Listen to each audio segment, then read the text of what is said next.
Namastê, amigos e amigas, irmãos e irmãs, simpatizantes e associados da loja Esotérica Virtual e também ouvintes da Rádio Esotérica FM.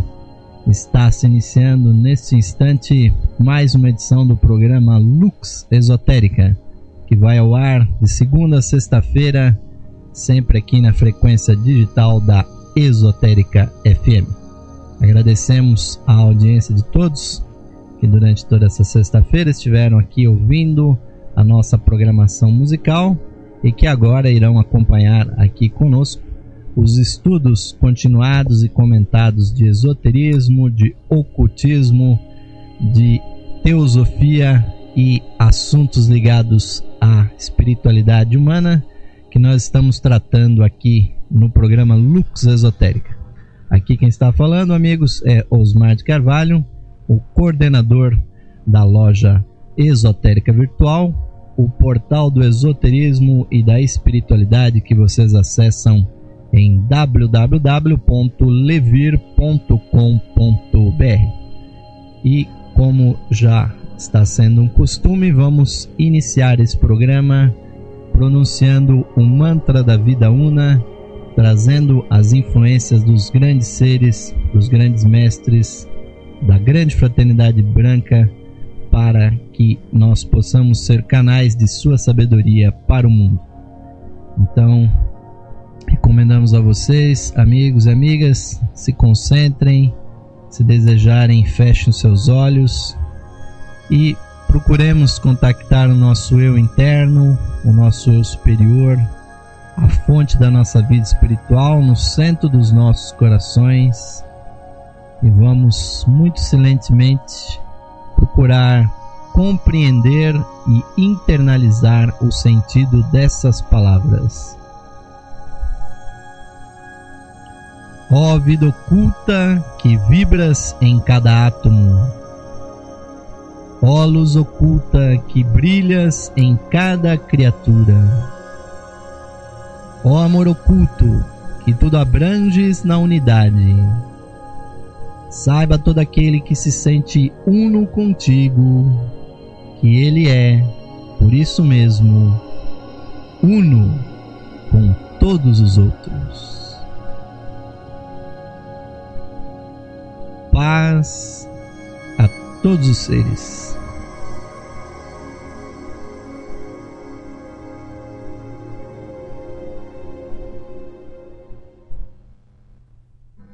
E assim, meus amigos e amigas ouvintes, damos por aberto mais esse programa Lux Esotérica. E nesses últimos dias temos aqui estudado o livro de Charles Webster Leadbeater, O Lado Oculto das Coisas, que traz realmente uma série de tópicos muito interessantes, que vai descrevendo paulatinamente como as forças espirituais, as forças invisíveis e ocultas que estão à nossa volta, elas nos influenciam. E chegamos nesta semana a comentar muito sobre a grande fraternidade branca, sobre o instrutor do mundo, sobre as suas diversas aparições sobre a Terra, na figura de muitos instrutores que a humanidade teve. E aí chegamos também no dia de ontem, anteontem, a comentar sobre as pesquisas clarividentes que Leadbeater fez em relação à igreja cristã, mais especificamente com o ritual da missa, né? Já que Leadbeater foi sacerdote da igreja anglicana, que depois ele deixou e passou a integrar posteriormente a igreja velho católica da Inglaterra, que quando Leadbeater se transformou e foi consagrado bispo, através de uma reformulação, a igreja velho católica da Inglaterra passou a se chamar de Igreja Católica Liberal, e desde então ela vem existindo no mundo como uma igreja que prega a liberdade de pensamento e que tem verdadeiramente uma visão gnóstica do cristianismo, uma visão esotérica, teosófica, o que nos permite realmente alçar voo a interpretações, a novas visões sobre o cristianismo, deixando para trás realmente os entulhos teológicos que nos últimos séculos têm emperrado a evolução até intelectual do cristianismo e tem trazido mais malefícios do que benefícios. Então, no dia de hoje será uma satisfação para mim, que sou um sacerdote também da Igreja Católica Liberal, de falar com vocês a respeito das investigações que Leadbeater fez sobre a ordenação sacerdotal, né? Já que é um ponto que traz também bastante influência sobre o indivíduo, aquelas pessoas que se sentem vocacionadas para o sacerdócio, muitas vezes não encontram dentro dos estudos teológicos normais, tradicionais, informações a respeito do que se lhes acontece, né? E Leadbeater, dentro da sua pesquisa, fez exatamente todo um trabalho a esse respeito, que inclusive está de uma forma mais didática, mais abrangente, exposta no seu livro A Ciência dos Sacramentos, né? Que já foi publicado já há várias décadas atrás, mas que só agora vai chegar aqui ao nosso idioma português, justamente por uma tradução que está a meu cargo e que brevemente será lançada no mercado editorial brasileiro. Então, mas há um tópico aqui no livro do Leadbeater com relação ao sacerdócio, à ordenação, né? Então, a primeira coisa que nós temos que concluir, e que foi exatamente o ponto que nós terminamos no programa de ontem, é exatamente a importância da devoção, né?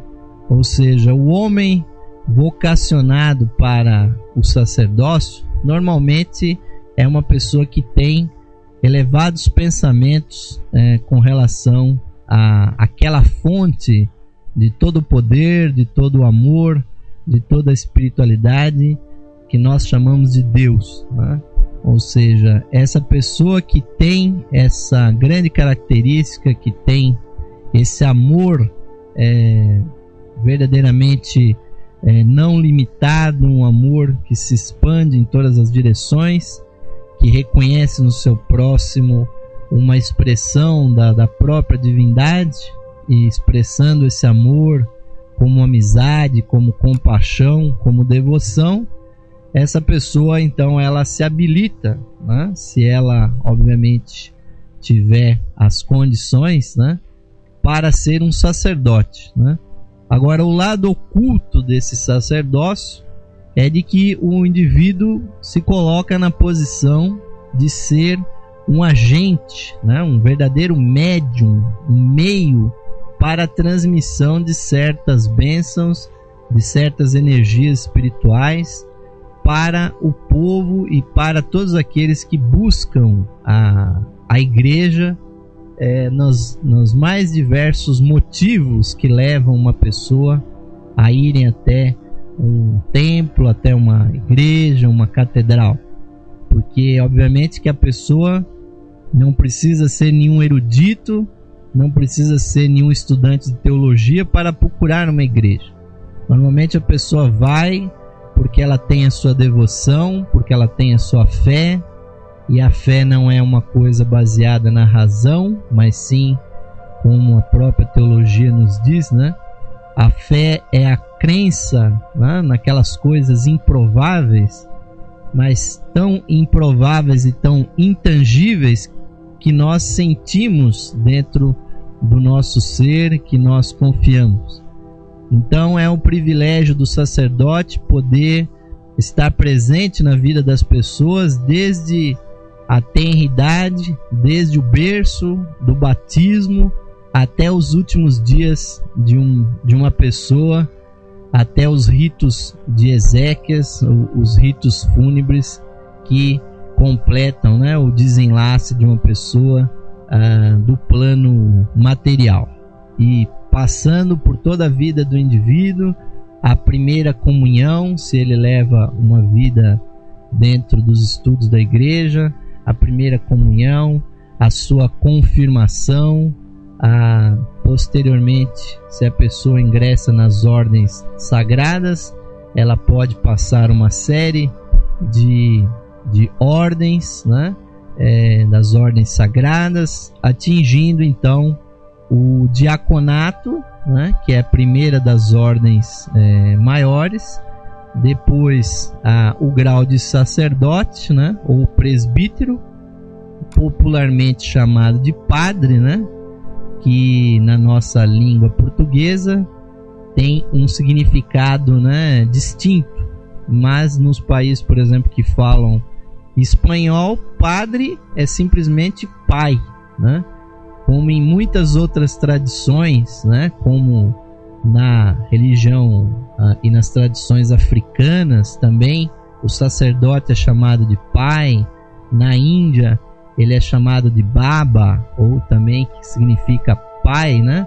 Ou seja, é uma pessoa que se investe dessa tarefa de tomar aquelas pessoas que acorrem até os templos e que vêm buscar o conforto, vêm buscar a bênção, a sua remissão dos seus desequilíbrios, dos seus pecados, né? O sacerdote precisa ser uma pessoa que realmente tenha muito amor no coração, muita compreensão para tratar de todos os tipos de chagas, né? De moléstias, não só as do corpo físico, né? Que às vezes são até mais fáceis de se curar, mas principalmente aqueles problemas relativos à alma humana, ao sofrimento, à culpa, né? A todos os problemas que podem acontecer na vida psicológica de uma pessoa. O sacerdote pode ser realmente uma via de alívio, uma via de bênçãos, né? E principalmente, né, além do grau de sacerdote, existe também o grau de bispo, né? E o bispado é realmente a culminância dessas ordenações sacerdotais, porque o bispo ele é verdadeiramente um ministro de Cristo, está de uma forma muito mais pungente associado com as energias do instrutor do mundo. Mas tanto o sacerdote quanto o bispo, eles vivem uma vida dedicada a conduzirem até a matéria um poder, né? Um poder que vem do alto, um poder que vem de dentro, que é o poder da grande fonte de toda a força, de toda a beleza, de toda a sabedoria, que é o centro energético da divindade, que é o coração pulsante, que são as energias solares, né? O cristianismo nada mais é, de um ponto de vista interno, do que mais um dos grandes cultos que centralizam a sua crença na existência de Deus e que o seu poder, as suas bênçãos podem ser distribuídas, né? Daí que a religião cristã, né, mais recentemente se a menciona como cristianismo, né? E isso é muito interessante porque Cristo significa a unção, né? E o Cristo, assim como Jesus se transformou no Cristo, se dizia que ele era o Cristo porque ele foi ungido com alguma energia, né? No Velho Testamento nós lemos várias passagens onde se usa o óleo da unção como uma metáfora para a descida dessas energias solares que penetram o corpo humano pelo alto da cabeça e se espalham por todo o corpo, transformando a pessoa realmente numa pessoa mais espiritualizada, uma pessoa mais calma, uma pessoa mais realmente imbuída do sentimento do seu próprio eu interno. Então é interessante nós notarmos isso, ou seja, essa religião que predomina no Ocidente, que é o cristianismo, não é um jesuísmo, né? Ou seja, por isso que os primeiros padres, né, da igreja, como Santo Agostinho, né, chegaram a mencionar que o cristianismo já existia antes do advento de Jesus, né? E eu me lanço a fazer uma profecia que o cristianismo continuará existindo mesmo quando a história não mais se lembrar daquele grande personagem que foi Jesus, porque muitos personagens, né, tão grandes ou até maiores do que eles já foram esquecidos na história espiritual da humanidade. Porque essa unção, essa bênção do alto que vem, ela é tão real que todas as grandes religiões a têm dentro dos seus mistérios, né? Então o cristianismo é uma coisa muito mais transcendental do que simplesmente o advento de Jesus, que foi na verdade a coroação de toda essa tradição que a gente encontra entre os hebreus, que a gente encontrava entre os egípcios, entre os sumérios, os babilônios e todos esses povos antigos, quiçá retrocedendo até a grande civilização da Atlântida, né? Então é o poder solar, o poder das energias solares que são ali rememoradas nos rituais cristãos. E isso está simbolizado muito claramente no grande símbolo do cristianismo, que é a cruz, né? Muitas pessoas imaginam que a cruz representa simplesmente o local, né? Aquele, né, verdadeiro patíbulo ali onde Jesus foi sacrificado, né? E isso realmente é uma compreensão muito rasa, muito simplória do que significa a cruz, porque ela já era usada antes do advento de Jesus, ou desse evento da sua morte, né? Entre os povos antigos a cruz já era usada, entre os gregos, entre os egípcios, os fenícios, né? Porque essas duas hastes representam exatamente os movimentos da energia cósmica que vem do Sol, a sua haste vertical representando a descida do aspecto Pai, do aspecto Filho, e a haste horizontal representando o Espírito Santo, ou aquela energia que constrói os mundos materiais. Ou seja, quem usa a cruz, né, tanto num templo ou pessoalmente, né, como um adorno pessoal, um pingente ou bordado na sua roupa, e nós vemos isso existem, né, dezenas e dezenas de formatos para se representar a cruz. Todos eles são símbolos do Sol, desse radiante poder que nos dá a vida física, mas também nos dá a vida espiritual. Então o cristianismo é exatamente um culto solar, né? Realmente não declarado, porque obviamente a teologia mascara isso dentro do seu simbolismo, mas aqueles de nós, e principalmente nessa igreja que eu participo, que é a Igreja Católica Liberal, nós temos pleno conhecimento disso e obviamente fazemos questão de informar isso para aqueles nossos fiéis, para aquelas pessoas que nos acompanham, porque aí nós temos realmente uma visão bastante definida do que tipo de energia, que tipo de bênção que está sendo invocado. E o sacerdote, então, quando ele fala de Deus no altar, ele não estará falando de uma figura abstrata, né, tão indefinida que hoje em dia os filósofos e a intelectualidade em geral desdenha, né, essa ideia de Deus a ponto de execrá-la, de fazer chacota com ela. Justamente a ideia que deveria ser a mais importante da vida das pessoas é justamente atualmente com todo esse pensamento materialista e o pensamento agnóstico, né, vai se transformando em chacota, né? E os filósofos realmente não mais acreditam em Deus, simplesmente porque a teologia transformou isso numa coisa tão inalcançável, em uma coisa tão cheia de adjetivos, que as pessoas passaram a não mais ter uma experiência direta disso, quando na verdade isso deveria ser algo que deveria ser experimentado diretamente.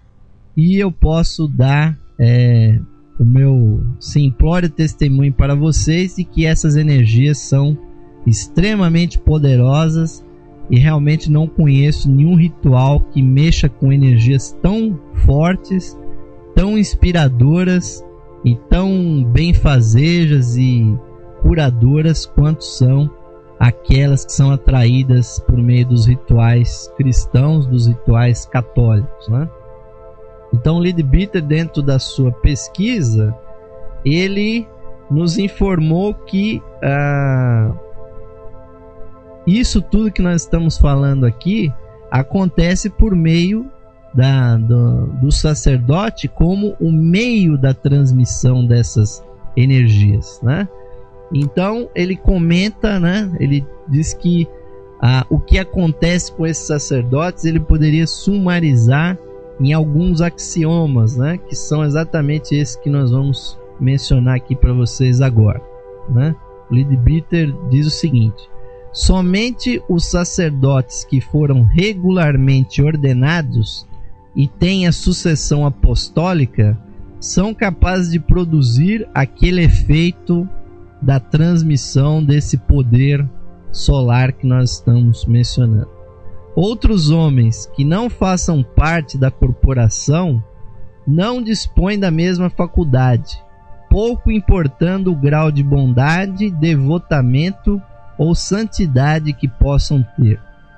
E o segundo axioma seria o seguinte: nem o caráter do sacerdote, nem o seu conhecimento ou ignorância do que esteja realmente fazendo influem de qualquer modo no resultado, seja ele qual for, né? E obviamente que são declarações bastante, né, controversas, e o Leadbeater já se adianta a dizer o seguinte: se refletirmos um pouco, nenhuma dessas afirmações deve causar estranheza, pois que é obviamente uma questão de capacidade para a prática de determinado ato, e só aqueles que cumpriram o necessário ritual são outorgados poderes nesse sentido. E mais adiante aqui no texto, que é bastante extenso, eu não vou ler aqui ipsis literis para vocês, porque realmente é muito extenso, mas o que ele quer dizer com esses axiomas é o seguinte, né?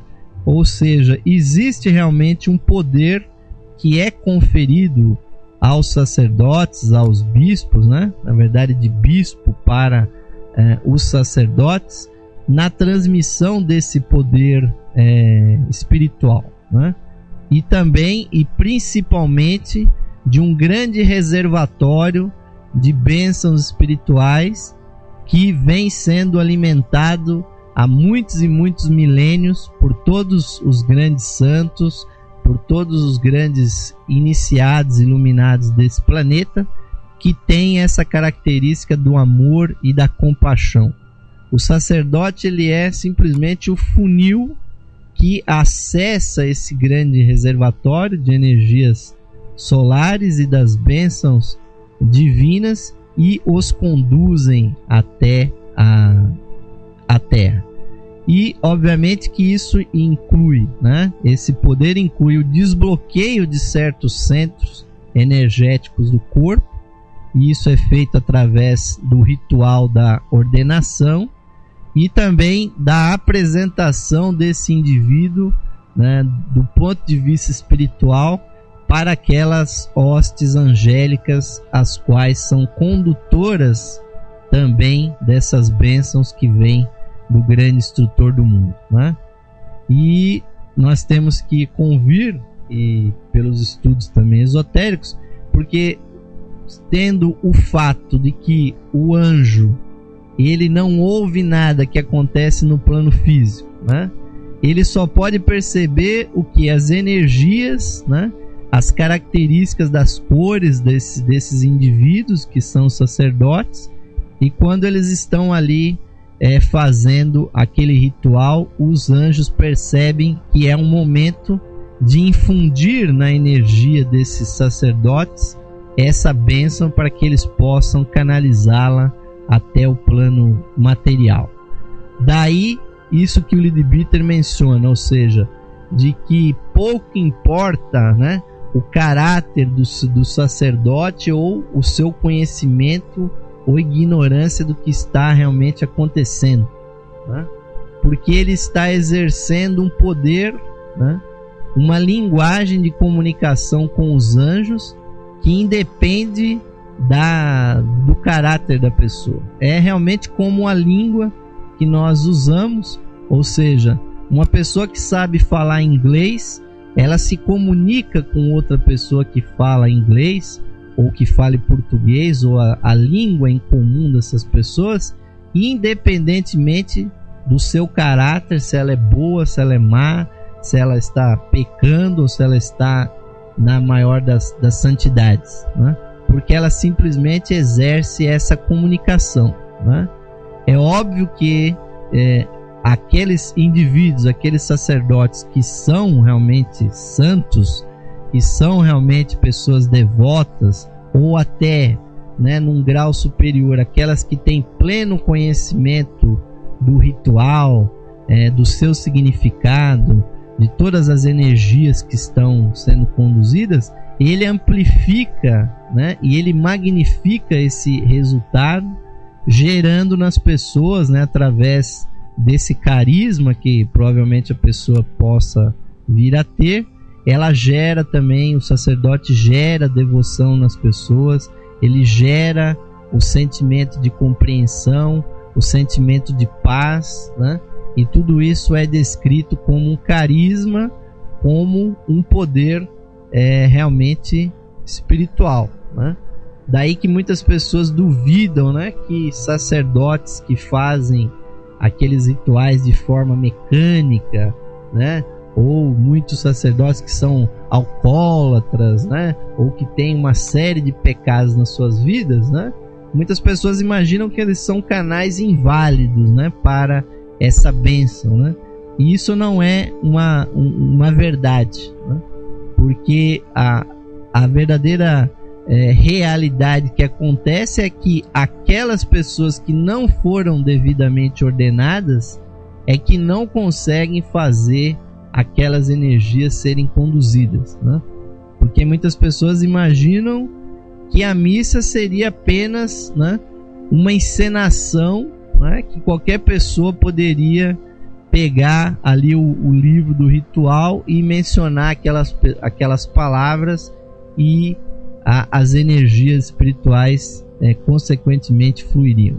Isso realmente não acontece, e o Leadbeater fez inúmeras pesquisas em relação a isso, principalmente aquelas igrejas que romperam com a tradição da sucessão apostólica, ou então aquelas igrejas que passaram a reformular os rituais, a desconsiderar certos aspectos ocultos do ritual, ou até mesmo aquelas igrejas que, né, seguiram aquela linhagem protestante, igrejas essas que jogaram fora toda essa tradição ritualística, né, juntamente, né, porque eles rejeitavam a postura da igreja romana e o seu ritualismo e as suas interpretações desses rituais, mas não compreendendo, não tendo clareza com relação a isso, eles dispensaram aqueles rituais e aí, obviamente, cometeram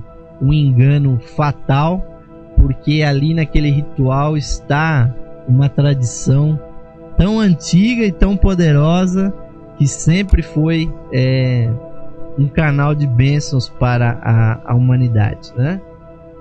Então, aqui no texto, Leadbeater menciona, né? Não quero dizer que outras qualidades careçam absolutamente de importância, né? E sobre isso tratarei algures, né?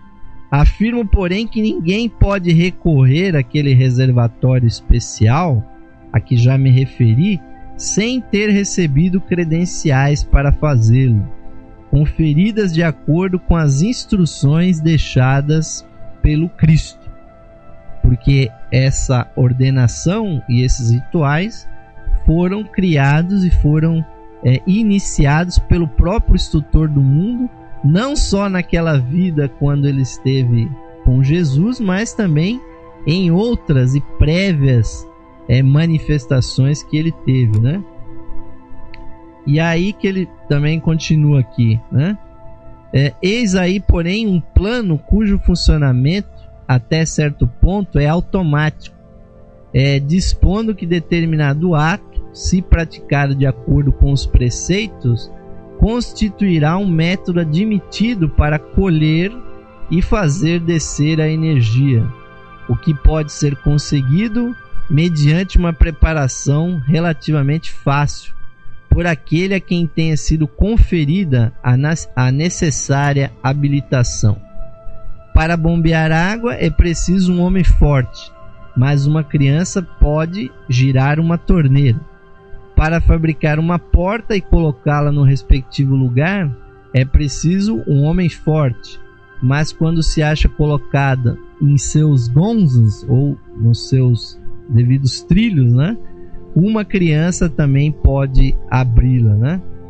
E aí ele se refere a controvérsias que existiram, por exemplo, em relação à igreja anglicana, né, onde se duvidava de que haveria, né, a validade dessas celebrações feitas pelos sacerdotes anglicanos, mas o Leadbeater investigou isso clarividentemente e acabou constatando que aqueles sacerdotes anglicanos, ou seja, da Igreja Católica da Inglaterra, também provocavam os mesmos fenômenos, a descida das mesmas bênçãos, né?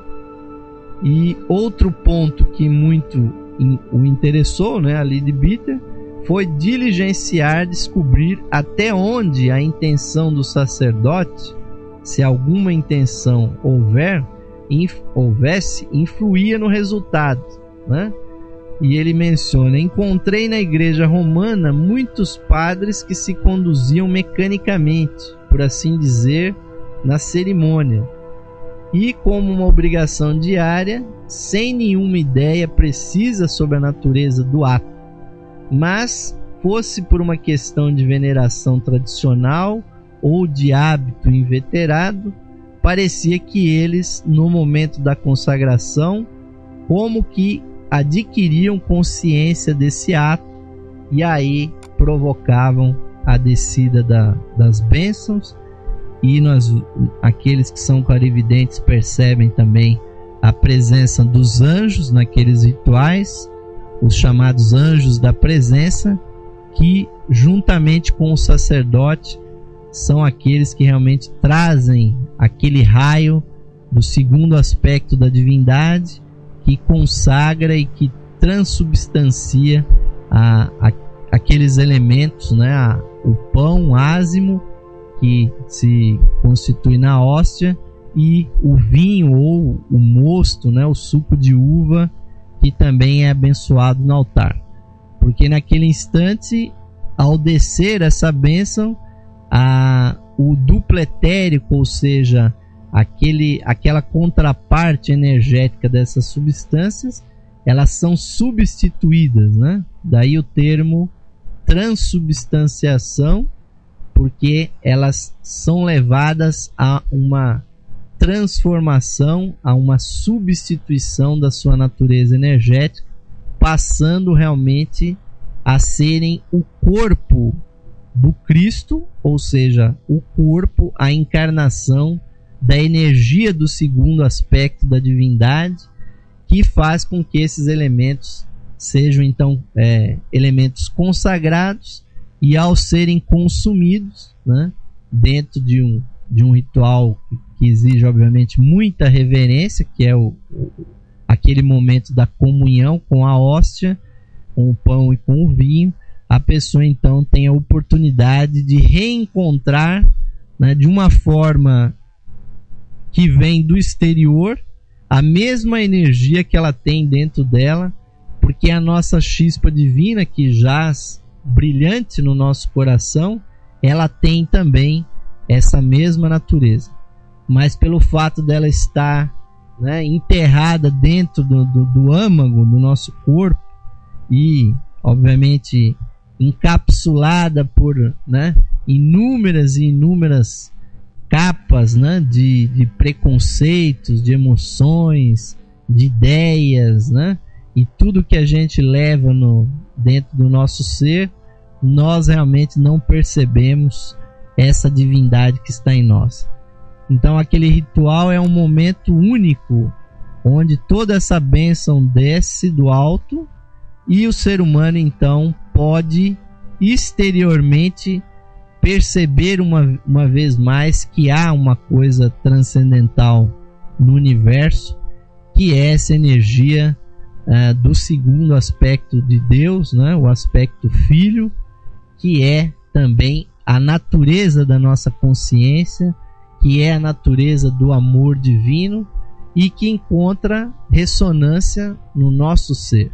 Então realmente é um privilégio ser um sacerdote desse tipo de energia. Isso eu posso lhes garantir, porque é um canal de bênçãos muito grande. Então nós vamos fazer uma pequena pausa nesse instante do nosso programa Lux Esotérica, deixando com vocês uma mensagem da loja Esotérica Virtual para aqueles que assim quiserem nos apoiar aqui dentro do trabalho da Rádio Esotérica FM, também da loja Esotérica Virtual. A todos vocês vamos deixar uma mensagem e na sequência nós vamos voltar ao vivo aqui uma vez mais, continuando o programa Lux Esotérica desta sexta-feira, dia 25 de setembro de 2009. Estamos aqui ao vivo às 21 horas e 38 minutos. E também enviamos um grande abraço para não só aqueles ouvintes que estão nesse instante nos acompanhando, mas também aqueles que estão nos ouvindo nas gravações que estão disponíveis no site da loja Esotérica Virtual e também aqui no site da Rádio Esotérica FM. Até aqui a pouquinho, caros ouvintes, fiquem com essa mensagem da loja Esotérica Virtual.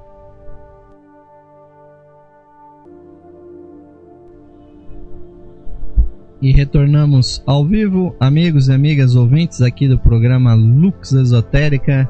Estamos tratando hoje aqui do tópico do livro de Charles Webster Leadbeater, O Lado Oculto das Coisas, falando sobre os efeitos da missa, sobre as pessoas, sobre o sacerdote, né, e todos os assuntos relacionados a esse tema, né? E ainda quanto ao sacerdote, né, Leadbeater comenta o seguinte, né, que ninguém interprete o que digo como significando que a devoção e a competência, o conhecimento e o bom caráter do oficiante, né, do padre, do sacerdote, não façam diferença. Minhas palavras não têm esse sentido. As qualidades apontadas fazem diferença, mas não influem no poder de extrair energia daquele reservatório especial. Quando o sacerdote é devoto e competente, todos os seus sentimentos são irradiados e despertam sentimentos idênticos em cada uma das pessoas capazes de os manifestar. Sua devoção também faz descer a inevitável resposta, né, que foi descrito em outras literaturas de Leadbeater. E a difusão da força assim invocada beneficia tanto a congregação como o próprio sacerdote. E o sacerdote que põe o coração e a alma no seu trabalho, pode-se dizer que traz uma dupla bênção à comunidade. conquanto esta segunda classe de influência dificilmente seja considerada da mesma ordem de magnitude que a primeira. A segunda emanação, que chega ao apelo da própria devoção, certamente que ocorre assim no âmbito da igreja como fora dela, né? Isso tudo, meus amigos, nos faz compreender que os sacerdotes verdadeiramente atuam nesse campo da ritualística como o fazem os anjos, né? Verdadeiramente, o sacerdote tem que agir como o anjo o faz, porque o anjo ele não se comunica através de palavras, ele não se comunica através, né, de argumentos intelectuais. Ele simplesmente tem uma característica interna que o torna apto a manipular uma determinada energia, né? Daí que o sacerdote também, que foi devidamente magnetizado, que foi desbloqueado, ele pode realmente fazer fluir essa bênção. E essa resposta que o Leadbeater menciona, ela é um fenômeno bastante interessante de se comentar, porque é certo de que aquelas missas, aqueles rituais que têm um sacerdote devidamente ordenado, eles provocam a devida descida do segundo aspecto da divindade, quando ele consagra aquela hóstia e aquele vinho que estão sobre o altar. Essa é a bênção que nós vemos que há uma manifestação que para nós aqui parece ser uma manifestação mecânica, né? Porque independeria de qualidades ou até do conhecimento do sacerdote. O que se demanda é que ele seja realmente devidamente instruído e devidamente magnetizado dentro daquela tradição da sucessão apostólica. Agora, existe um efeito secundário, né, que aí sim, né, Leadbeater menciona, que depende do grande espírito de devoção do sacerdote e auxiliado, né, em grande parte pela devoção da congregação, é de que um outro objetivo desse ritual da missa é conseguir amplificar coletivamente aqueles sentimentos devocionais e alçá-lo até uma dimensão superior. Isso tudo só é possível com esse material emocional, que no plano astral se demonstra realmente como uma matéria, e os anjos e o próprio sacerdote impulsionam essa energia para o alto. E por incrível que isso possa parecer aos ouvidos do leigo, né, na maior parte das celebrações onde isso é convenientemente feito, advém uma resposta da própria divindade, ou, né, as orlas inferiores da grande investidura divina respondem a essa devoção coletiva que uma congregação envia. E realmente é um fenômeno cuja magnitude realmente não há palavras que possam representar, porque é uma grande catarata de energias que se dispensam sobre aquele local do ritual e trazem realmente uma bênção que se traduz, né, no comportamento, no sentimento do sacerdote e daqueles fiéis que estão ali naquela missa, como um sentimento de paz, de beatitude, né, de preenchimento, realmente de descolamento da realidade onde nós estamos, onde realmente os sofrimentos, tanto físicos quanto psicológicos e outros, são realmente remidos, são realmente olvidados, são relegados a um segundo plano, porque a energia dessa resposta divina à nossa devoção, ela vem como que descendo por um cone espiritual, e aos olhos do clarividente elas são como um grande chafariz de energias que descem, né, principalmente após a consagração da hóstia, onde o benefício para aquela congregação e para todas as pessoas que estão nas imediações da igreja é muitíssimo grande. As pessoas realmente não podem avaliar.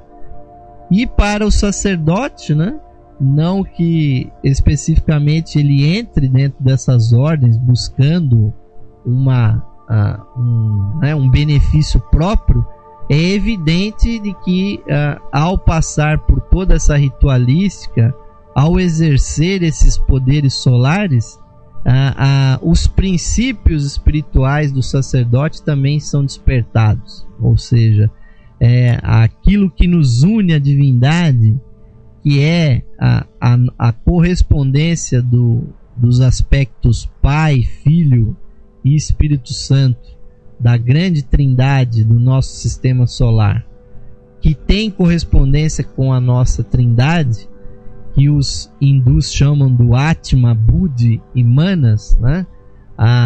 O nosso princípio vontade, o nosso princípio intuicional e o nosso princípio mental, eles são mais despertos, e o sacerdote então evolui de uma maneira que realmente não há como descrever. Realmente a pessoa fica muito mais parecida, né, no seu corpo energético com a energia dos anjos, né? E obviamente que há aí outros fenômenos envolvidos e que as pessoas realmente não sabem, né? Primeiro porque não veem essas energias, segundo porque muitas vezes, nada sabendo disso, não tem elementos intelectuais ou espirituais para avaliar isso, e realmente a nossa intelectualidade hoje desconsidera todas esses fatos, né, que são muito evidentes aos olhos dos verdadeiros clarividentes, de todos os espiritualistas que têm a oportunidade de observar esses fenômenos, né? E muitas pessoas também não compreendem até atos até mais simples, mas que também têm grande significação, né? Quando, por exemplo, o sacerdote perdoa os pecados de um indivíduo, né? E que muitas pessoas que estudam a lei do karma, principalmente, isso mais aqui pro lado de nós que temos, né, estudado a lei do karma, a lei da harmonia e da retribuição, parece impossível que uma pessoa pudesse realmente ter o poder de romper laços, né, tão fortes como são os dos atos humanos. E aí realmente vale o nosso comentário a respeito disso, porque em toda celebração essas palavras são mencionadas, e também são mencionadas privativamente quando a pessoa se confessa com um sacerdote, né, e ele conta todas as suas tribulações. O sacerdote dá então a sua palavra de remissão dos pecados, né, abençoa o indivíduo ali retirando esses pecados da pessoa, né? E essa terminologia realmente não é capaz de descrever o que realmente acontece. Primeiramente, nós temos que discutir aqui a própria natureza do pecado, né? Aí no site da Loja Esotérica Virtual, nós temos uma palestra do nosso querido bispo Dom Marcelo Rezende, que trata sobre isso de uma forma até extensa, né? Porque a palavra pecado que nós encontramos principalmente no Novo Testamento, né, que lamentavelmente, né, para as línguas latinas ela é traduzida como a palavra latina peccatus, né, que para o nosso português gera o pecado, né? é a palavra grega amartia, né? E amartia é realmente uma palavra muito mais cheia de significado do que simplesmente o pecado que as pessoas acham que é um crime, que é um erro, que é uma coisa sem volta, né?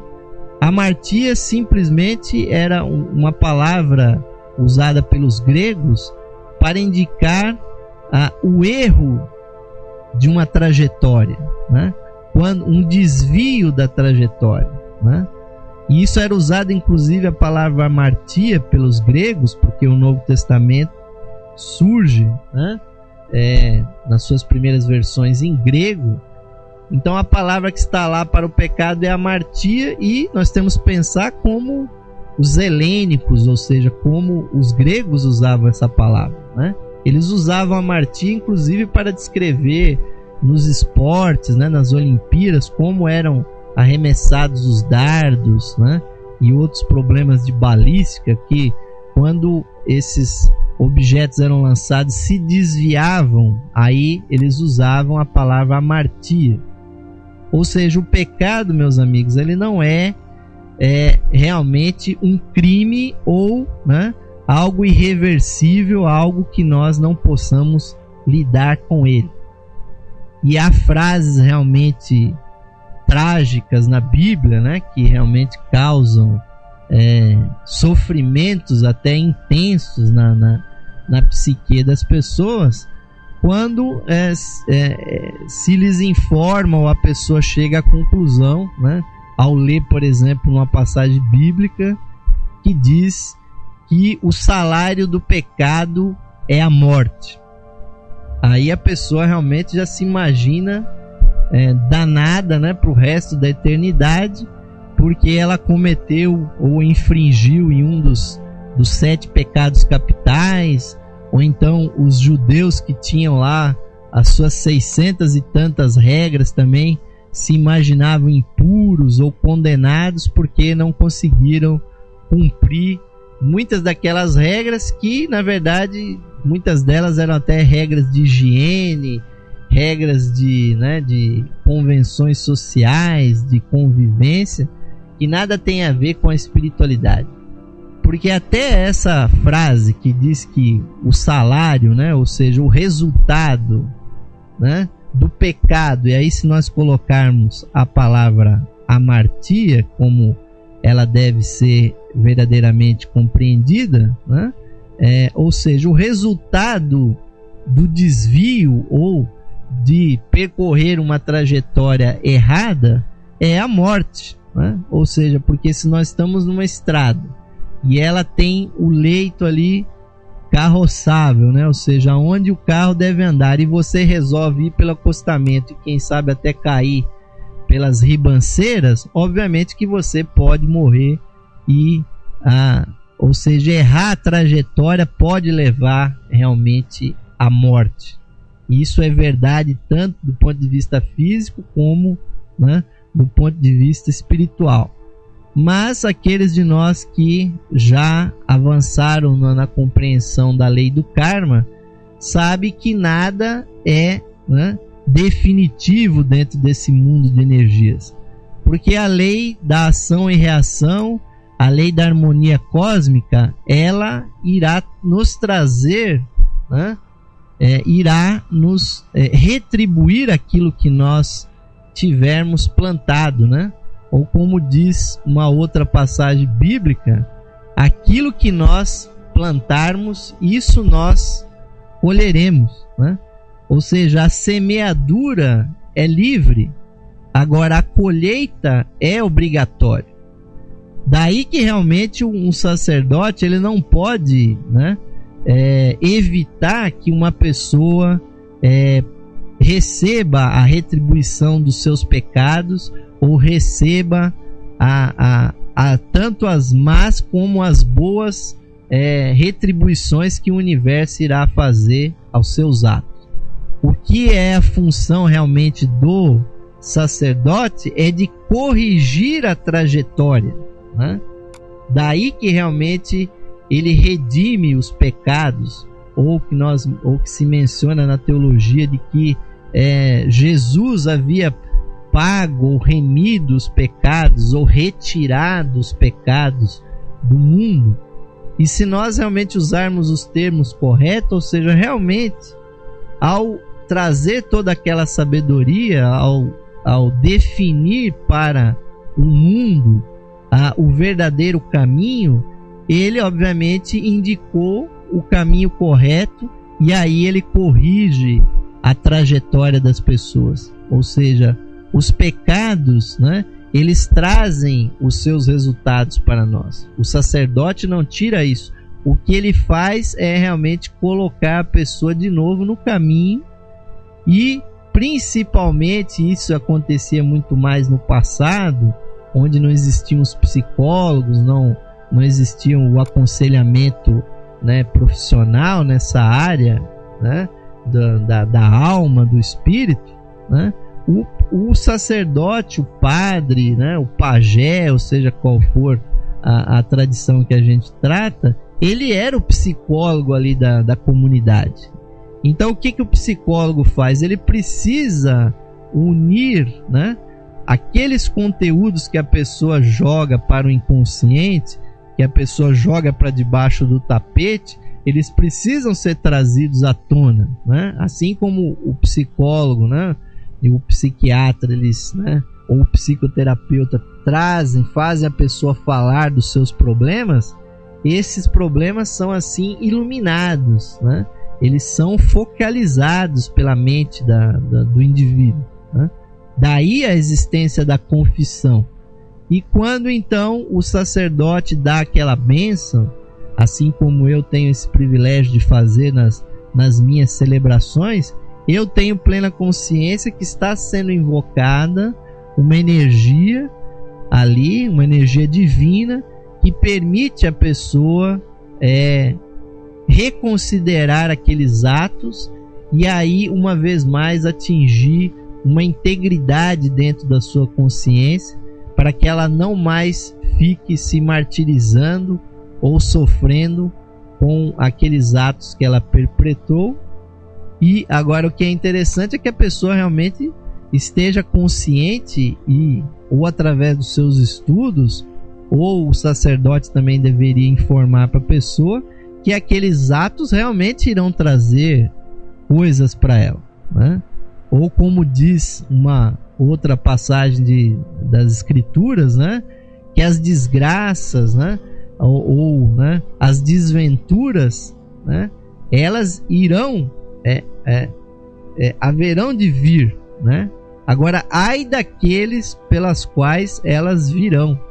Ou seja, nós nunca deveríamos nos colocar numa situação de sermos agentes do mal, ou de sermos agentes da destruição, ou da desarmonia, da discórdia. Muito pelo contrário, nós deveríamos fazer tudo de bom, tudo de correto, né? Porque realmente o karma virá nos trazer a retribuição de tudo que a gente tiver semeado, né? Mas né, uma atribuição também daqueles rituais cristãos de fazerem com que as pessoas, né, sejam também trazidas a uma maior harmonia, e sejam realmente uma vez mais trazidas até essa unidade entre consciente e inconsciente, para que elas se reharmonizem, né? Então haveria muitas outras coisas aqui que a gente poderia dizer sobre esses fatores, meus amigos e amigas, mas o importante é saber realmente de que esses ritos católicos, esses ritos cristãos, eles realmente têm uma precedência muito grande. Eles foram instituídos, né, foram instituídas essa ritualística pelo próprio instrutor do mundo, muitos deles antes até do advento de Jesus, né? Ou seja, o cristianismo não começou com Jesus, não terminará com Jesus, e muito pelo contrário, ele foi magnificado pelo advento daquele grande mestre do amor e da compaixão. E os seus ministros, né, os seus sacerdotes, os seus bispos, têm essa tarefa que jamais terminará. Uma tarefa que é o contrário, né, da tarefa que os profetas têm, né? Porque os profetas, eles apresentam Deus aos homens, né? O pensamento divino para a humanidade, enquanto que o sacerdote, que os bispos fazem o contrário, eles apresentam os homens, a humanidade para Deus, para o divino, né? Daí que todos os sacerdotes são conhecidos como pontífices, ou seja, eles são pontes, eles são meios através do qual podem essas bênçãos, essa energia divina chegar até o ser humano. Agora saibam todos vocês, todos esses rituais, todas essas ritualísticas, né? Todas essas cerimônias, elas não são únicas, né? Elas têm a sua formulação e elas são artificiais, elas são meios que foram criados, né, por esses mestres que nós chamamos os grandes instrutores da Fraternidade Branca, com o intuito de acelerar a evolução das pessoas.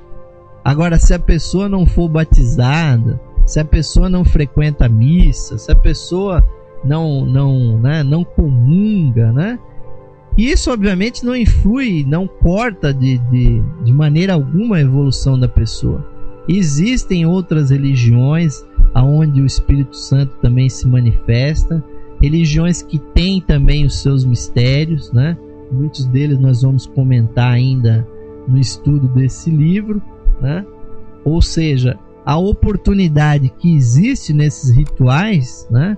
Assim como outros mistérios, como por exemplo os mistérios maçônicos, né? Ou seja, aquelas pessoas que estão na ordem maçônica, na ordem Rosa Cruz, em outras ordens esotéricas, praticando outros ritos, também estão usando ritos que têm o seu objetivo de aceleramento da nossa evolução, meus amigos. Agora, é longe de queremos aqui dizer que a pessoa deveria ser batizada, que a pessoa obrigatoriamente teria que ir na igreja, comungar, ou que ela deveria casar com a bênção da igreja, ou isso é aquilo. Não é isso que nós queremos dizer. Nós queremos sim deixar claro que há um lado oculto nesses rituais que realmente influenciam, que realmente aceleram a nossa evolução. E realmente existe um plano de Deus nesse nosso sistema solar, que é o plano da evolução. Compete a nós só 2 atos: ou o ato de acelerarmos essa evolução, né? Pisarmos no da direita ali e procurarmos ajudar essa evolução, ou tem, lamentavelmente, aqueles que se colocam pisando ali no pedal do freio, né? Que resistem e fazem coisas ao contrário do que deveriam ser feitas, ao invés de colaborarem, ficam resistindo, né? E obviamente que há também aqueles que são indiferentes, né? Pessoas que realmente caíram de paraquedas aqui no planeta e não estão sabendo para que lado que estão indo, né? Caíram no deserto, estão indo para qualquer lado, né? Então as informações que nós estamos passando aqui é nesse intuito de que os nossos amigos e amigas ouvintes tenham cada vez mais informação, e a informação é poder, é subsídio para vocês chegarem nas suas próprias conclusões, para que vocês formulem as suas próprias filosofias de vida. Esse aqui é o espírito aqui do programa Lux Esotérica, está trazendo para vocês muitas e muitas informações, muitas delas realmente de caráter esotérico, que já estão aí publicadas há dezenas de anos e às vezes não chegou, principalmente nos países que não falam inglês, né? Mas as literaturas chegam de uma forma muito atrasada. Então encerramos esse programa de hoje, essa edição de hoje do programa Lux Esotérica.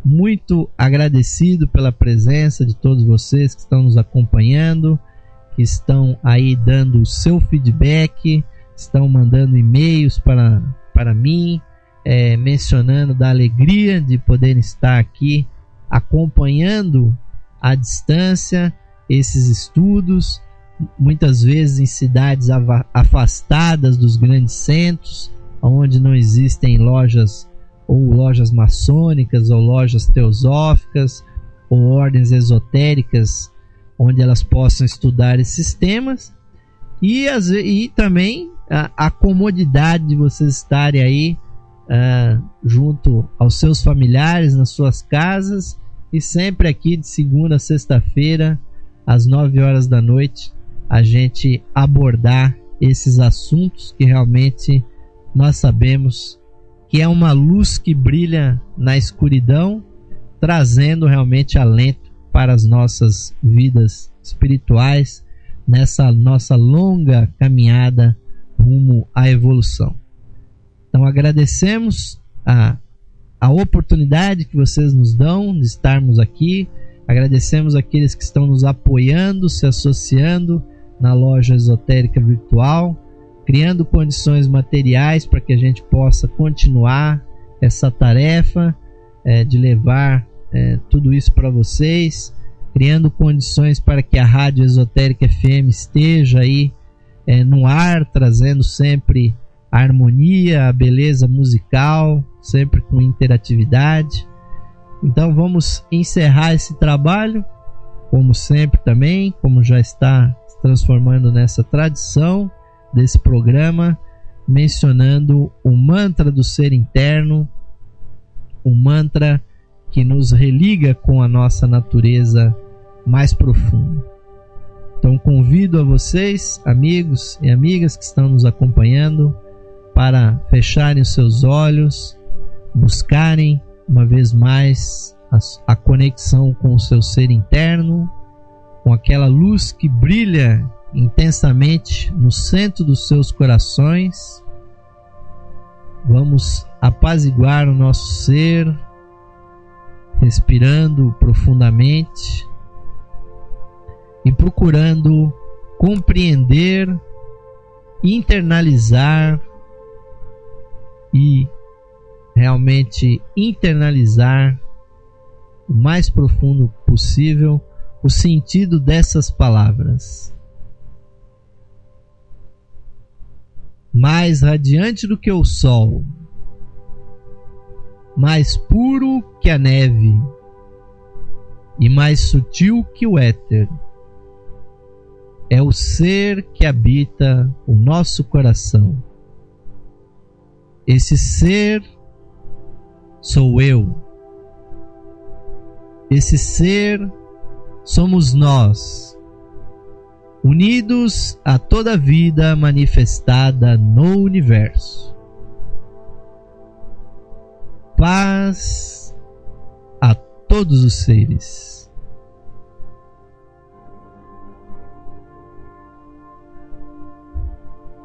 Que assim seja, meus amigos e amigas, irmãos e irmãs, associados e simpatizantes da loja esotérica virtual e amigos ouvintes aqui da Rádio Esotérica FM. Damos por encerrado mais essa semana nos trabalhos aqui do programa Lux Esotérica, enviando o nosso abraço agradecido, muito apertado e realmente muito pleno de boas vibrações que vocês têm retornado para nós.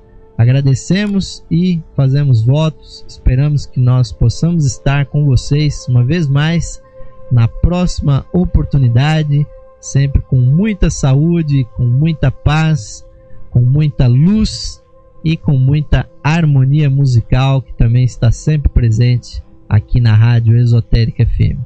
Então, um bom fim de semana para vocês, um ótimo final de sexta-feira, que nós possamos nos reunir aqui uma vez mais numa próxima ocasião no programa Lux Esotérica. Uma boa noite para todos vocês, amigos e amigas ouvintes. Até a próxima oportunidade. Uma boa noite para todos vocês.